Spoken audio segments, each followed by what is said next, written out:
Hello, in this video I want to show you how to take the full page screenshot on Nokia C31. So to do this, we'll need to open any app that allows us to scroll down. In this case, let's go for settings. You can open any website or something like that to make that screenshot as well.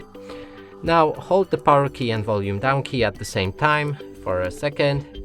That way you'll make a screenshot. Now go for the capture mode, and here you can adjust the size of your screenshot. And as you can see, we just got the full page. So click on save. And now the full page screenshot should be sent to our gallery.